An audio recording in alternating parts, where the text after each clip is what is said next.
Welcome back बच्चों। आज के इस वीडियो में मैं आपसे डिस्कस करने वाला हूं एक्सरसाइज नंबर 8.1 का क्वेश्चन नंबर 12, जो कि आपके एग्जामिनेशन पॉइंट ऑफ व्यू से बहुत ही ज्यादा इंपॉर्टेंट है। बच्चों ये क्वेश्चन इसलिए इंपॉर्टेंट है क्योंकि ये क्वेश्चन बाकी जो क्वेश्चन है वो थोड़ा डिफरेंट है। यानी जितने भी क्वेश्चन हमने इससे पहले बनाए हुए हैं उन क्वेश्चनों से ये क्वेश्चन थोड़ा सा डिफरेंट है और इसीलिए ये क्वेश्चन इंपॉर्टेंट है। तो चलिए देखते हैं कि क्वेश्चन में क्या बोला गया है और इसे कैसे इजीली हम लोग समझ सकते हैं, और अगर ये हमारे एग्जाम में पूछा जाएगा तो हम इसे कैसे इजीली सॉल्व कर पाएंगे। तो देखिए बच्चों, जैसा कि आपके स्क्रीन पर अभी आपको क्वेश्चन दिखाई दे रहा होगा, क्वेश्चन पर लिखा है ABCD इज अ ट्रेपेजियम। यानी हमको एक क्वाड्रिलेटरल दिया है ABCD जो कि एक ट्रेपेजियम है।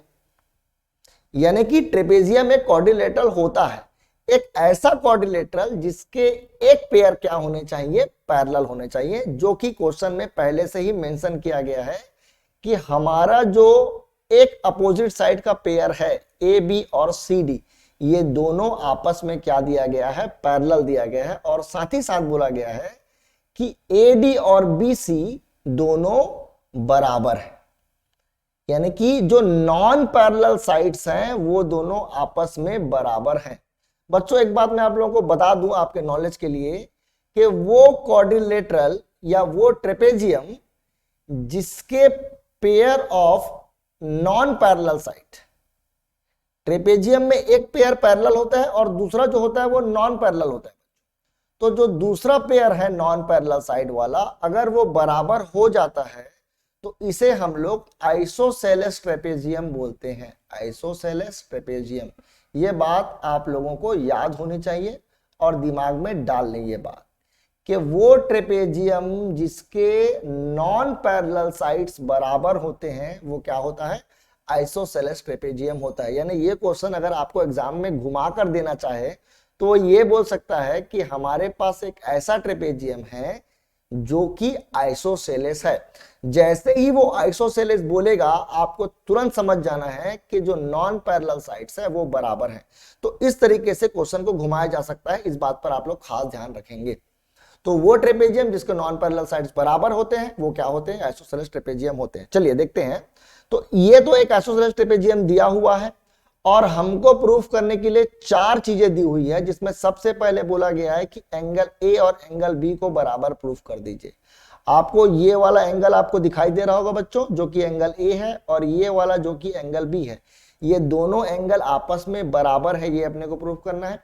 साथ ही साथ हमको प्रूफ करना है कि एंगल C और एंगल D भी आपस में बराबर है। तो ये दोनों बातें को हम सबसे पहले प्रूफ करेंगे और उसके बाद बाकी दो चीजें और जो लिखी हुई है उस पर ध्यान देंगे। तो हमारा अभी मुख्य उद्देश्य ये है कि हमको एंगल A और एंगल B को बराबर प्रूफ करना है, साथ ही साथ एंगल C और एंगल D को बराबर प्रूफ करना है। एक इंपॉर्टेंट बात और आपको बता दूं बच्चों, इस क्वेश्चन में हम लोग को एक छोटा सा कंस्ट्रक्शन करना है। अब ये कंस्ट्रक्शन क्यों कर रहे हैं ये आप लोग को थोड़ी देर बाद पता चल जाएगा। वैसे मैं आपको आपके कन्वीनियंस के लिए, आपके लिए एक इंपॉर्टेंट बात बता देता हूं कि आप लोगों को इस तरीके के जो क्वेश्चन है उसका जो कंस्ट्रक्शन है वो आप लोगों को याद होना चाहिए, ठीक है, ताकि आप लोग उसे एग्जाम में सोचना नहीं है, आप लोग को सीधा सीधा क्या करना है, सॉल्व करना है कि भाई अपने को पता है कि इस तरीके के क्वेश्चन में ये कंस्ट्रक्शन अपने को करना है। और वो कंस्ट्रक्शन कैसा होगा देखना है आप। देखिए अपन एक काम करेंगे, अपन C से एक लाइन ड्रॉ करेंगे कुछ इस प्रकार से, और ये जो लाइन होगा ना बच्चों, ये लाइन पैरेलल होगा। किसके पैरेलल होगा, AD के पैरेलल होगा। तो हमने क्या किया, ड्रॉ एक मिनट रुकेंगे, ड्रॉ अ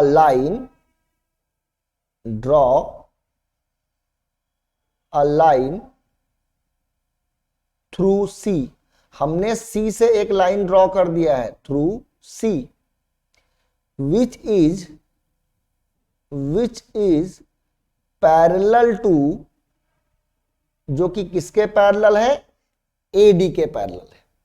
अब अपने को क्या करना है, अपने को ये जो AB है उसको आगे बढ़ाना है। देखिए AB को कैसे आगे बढ़ाएं, तो ये जो लाइन AB है उसको अपन थोड़ा आगे एक्सटेंड कर देंगे कुछ इस प्रकार से, और ये उस पैरेलल लाइन को एक जगह पर जाकर के कट करने वाला है।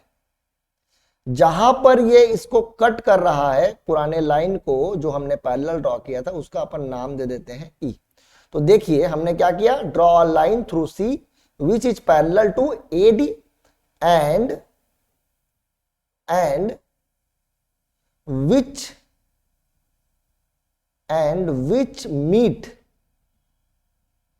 meet extended AB to E। Extended AB का मतलब हमने AB को क्या किया है, एक्सटेंड किया है, और ये जो एक्सटेंडेड लाइन है ये लाइन E पर मीट कर रहा है। यानी हमने एक पैरेलल लाइन ड्रॉ किया CE जो कि AD के पैरेलल है, और हमने AB को आगे बढ़ा दिया जो कहां पर जाकर मिल रहा है, E पर जाकर मिल रहा है, वो लाइन से जो लाइन को हमने पैरेलल ड्रॉ किया है। तो इस बात का आप लोगों को खास ध्यान रखना है और ये चीज आप लोगों को याद होनी चाहिए। तो हमने पैरेलल लाइन ड्रॉ कर लिया है, यही हमारा मेन कंस्ट्रक्शन था। अब देखिए बच्चों ये क्यों ड्रॉ किया है ये आप लोगों को धीरे धीरे समझ में आ जाएगा। सबसे पहले बात देखिए, अगर हमने पैरेलल ड्रॉ किया है लाइन तो AD जो है वो पैरेलल हो गया भैया किसके, CE के। ये तो हमने ड्रॉ किया है। साथ ही साथ एक चीज और देखिए बच्चों कि AB जो था वो तो पैरेलल था CD के। अगर AB पैरेलल है CD के तो AE भी क्या होगा, पैरेलल होगा CD के, क्योंकि AB और AE दोनों एक ही लाइन है बच्चों। हमने AB को ही आगे एक्सटेंड करके AE बनाया है। सो AE जो है वो भी पैरेलल हो गया CD के, और AD जो है वो भी पैरेलल हो गया CE के। AE ये वाला लाइन को देखिए, AE जो पैरेलल हो गया CD के और AD पैरेलल हमने कर दिया था CE के। तो देखिए इसके pair of opposite sides parallel हो गए, pair of opposite sides are parallel, दोनों के दोनों पेयर पैरेलल हो गए हैं, आर पैरेलल। अगर दोनों के दोनों पेयर पैरेलल हो गए हैं बच्चों तो ये तो पैरेललोग्राम बन गया। AECD is a parallelogram. क्यों? क्योंकि देखिए बच्चों कोई भी क्वाड्रिलेटरल पैरेललोग्राम तब बन जाता है जब उसके दोनों के दोनों पेयर अपोजिट साइड के पैरेलल हो जाते हैं। तो देखिए AECD क्या हो गया, पैरेलल हो गया। अब AECD अगर पैरेलल हो गया तो ध्यान से देखेंगे यहां पर ये जो एंगल E है इसको मैं कुछ नाम देता हूं, इसको मैं नाम देता हूं 1। ये जो एंगल 1 है बच्चों ये एंगल D के बराबर हो जाएगा, इस एंगल के। क्यों बराबर हो जाएगा? क्योंकि इस पैरेललोग्राम में जो एंगल E बन रहा है और जो एंगल D बन रहा है वो अपोजिट एंगल है, और पैरेललोग्राम के अपोजिट एंगल्स बराबर होते हैं। ठीक है, पैरेललोग्राम के अपोजिट एंगल्स बराबर होते हैं। तो अपन लिख लेंगे अपोजिट एंगल्स ऑफ पैरेललोग्राम। अब देखिए D और 1 आपस में बराबर हो चुके हैं। साथ ही साथ एक और चीज आप लोग को नोटिस करना है इसमें, यहां पर ये जो एंगल B बन रहा है, जो एंगल B अंदर में है और ये जो बाहर में एंगल B बन रहा है, चलिए उसका नाम देता हूं मैं 2। ये जो एंगल 2 है बच्चों वो एंगल C के बराबर है, यानी ये वाले एंगल के बराबर है। क्यों? क्योंकि अल्टरनेट इंटीरियर एंगल बन रहा है, अल्टरनेट इंटीरियर एंगल। तो 1 जो है वो D के बराबर है, 2 जो है वो C के बराबर है। अब देखिए एक इंपॉर्टेंट बात, अगर ये पैरेललोग्राम है तो AD जो है वो CE के भी बराबर है बच्चों। क्यों? क्योंकि ये अपोजिट साइड्स हैं और पैरेललोग्राम के अपोजिट साइड्स बराबर होते हैं। साथ ही साथ देखिए क्वेश्चन में हम लोगों को क्या दिया गया था, क्वेश्चन में बोला गया था कि AD और BC आपस में बराबर हैं, AD और BC आपस में बराबर हैं। अब देखिए AD CE के बराबर हो गया, AD BC के बराबर हो गया, तो CE जो है वो किसके बराबर हो जाएगा, BC के बराबर हो जाएगा। अब ध्यान से देखिए बच्चों, AD जो था वो BC के बराबर, AD जो था वो CA के भी बराबर, यानी BC और CE दोनों बराबर हो गए। जब BC और CE दोनों बराबर हो जाएंगे तो एंगल 1 और एंगल 2 बराबर हो जाएंगे। So angle 1 is equal to angle 2। ये कैसे बराबर हो गए बच्चों? तो देखिए, अगर मैं एक ट्राइंगल लूं, जैसे मान लीजिए यहां पर मैंने एक ट्राइंगल बनाया है, इस ट्राइंगल में अगर दो अपोजिट साइड्स बराबर हैं, सपोज ये ABC है, मान लीजिए AB और AC बराबर है, तो इनके अपोजिट में जो एंगल बनता है वो भी एंगल आपस में बराबर होता है। इसीलिए एंगल 1 और एंगल 2 बराबर हो गए। रीजन में लिखेंगे angle opposite to equal sides are equal. तो देखिए 1 जो है वो 2 के बराबर हो गया है। ये जो 1 था बच्चों, ये 1 यहां पर देखिए किसके बराबर है? D के। तो मैं एंगल 1 के जगह एंगल D लिख सकता हूं। बिल्कुल सही बात है।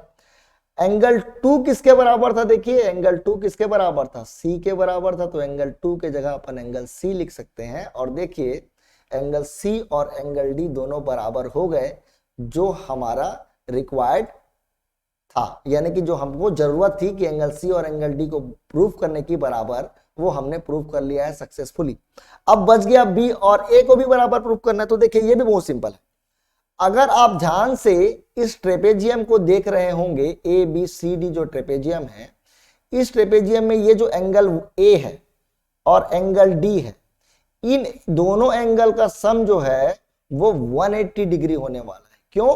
क्योंकि ये कंसेक्यूटिव इंटीरियर एंगल का फॉर्मेशन कर रहे हैं, यानी angle A plus angle D बराबर हो गया किसके? 180 डिग्री के। क्यों? तो लिखेंगे कंसेक्यूटिव इंटीरियर एंगल। साथ ही साथ B को देखिए और C को देखिए, ये भी दोनों का सम 180 डिग्री होगा। ये भी तो कंसेक्यूटिव इंटीरियर एंगल है। Angle B plus angle C बराबर 180 डिग्री। देखिए ये भी 180 डिग्री के बराबर, ये भी 180 डिग्री के बराबर। तो ये दोनों आपस में बराबर हो गए, यानी angle A plus angle D बराबर हो गया angle B plus angle C के। अब देखिए बच्चों, देखिए हमने शुरू में प्रूव कर दिया था कि B और D आपस में बराबर है। तो B और D अगर आपस में बराबर है तो ये दोनों कैंसिल हो जाएंगे और एंगल A जो है वो एंगल B के बराबर प्रूफ हो जाएगा सक्सेसफुली। तो ये जो दो चीजें थी जो हमको बराबर प्रूफ करने के लिए बोली गई थी, वो दोनों हमने बराबर प्रूफ कर लिए हैं। अब बच गया दो और काम। ये दोनों काम के लिए सबसे पहले तो मैं स्क्रीन को साफ करूंगा। अगर आपको समझना है तो आप इसका स्क्रीनशॉट ले सकते हैं। पहले मैं इसको रफ कर देता हूं। देखिए बच्चों, अब हमको क्या प्रूफ करने के लिए बोला है? हमको प्रूफ करने के लिए बोला है ट्राइंगल ABC को, इसको भी मैं थोड़ा मिटा लेता हूं। ट्राइंगल ABC को अपने को कॉन्ग्रुएंट प्रूफ करने के लिए बोला है BAD के। तो ट्राइंगल ABC तो अभी हम लोग को दिखाई नहीं दे रहा है, अब दिखाई देगा बच्चों। देखिए ये हमने AC को ज्वाइन कर दिया, इसका नाम C था। तो अब कौन से ट्राइंगल के बारे में बात कर रहे हैं? देखिए ABC, ये ट्राइंगल जो अभी मैंने सेट किया है। और दूसरा ट्राइंगल BAD बोला है, BAD भी नजर नहीं आ रहा है, तो BAD को भी लेकर आ जाते हैं। B और D को ज्वाइन कर देंगे कुछ इस प्रकार से, और दूसरा ट्राइंगल भी बन गया है जो मैं अभी सेट करने वाला हूं। ध्यान से देखिए, ये वाला ट्राइंगल, ये दोनों ट्राइंगल को कॉन्ग्रुएंट प्रूफ करना है। तो बच्चों मैं आपको बता दूं, और इससे पहले कई वीडियोस में मैंने आपको बताया है कि अगर किसी दो ट्राइंगल को कॉन्ग्रुएंट प्रूफ करना है तो पहला काम दोनों ट्राइंगल को बनाइए। हम दो ट्राइंगल बना लेते हैं कुछ इस प्रकार से।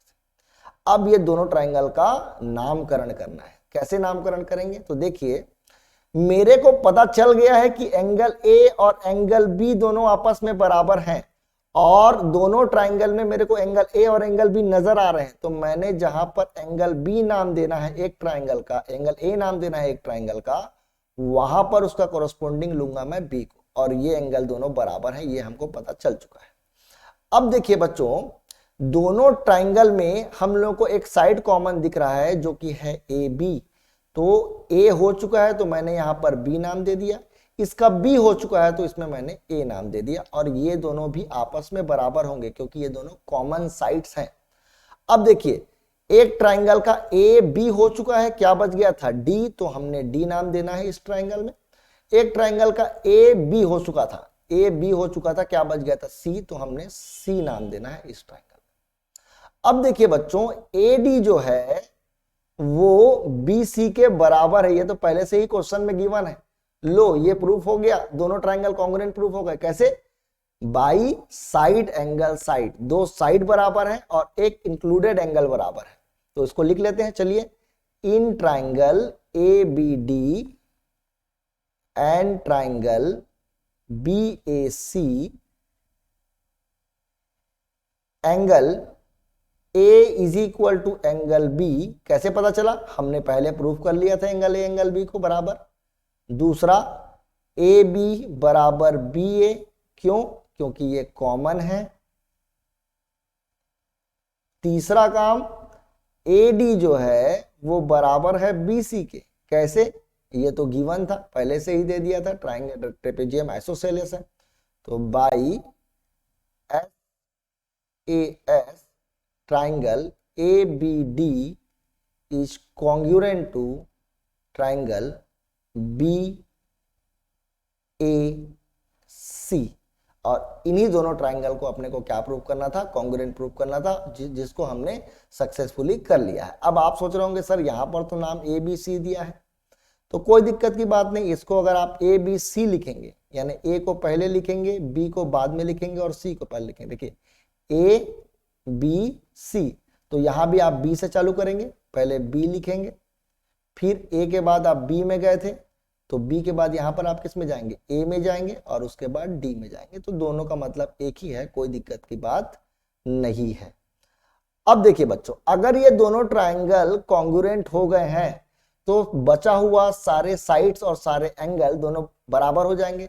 तो यहां पर देखिए, ये जो बी डी है, ये बी डी का कोरस्पॉन्डिंग कौन बन गया? ए सी बन गया।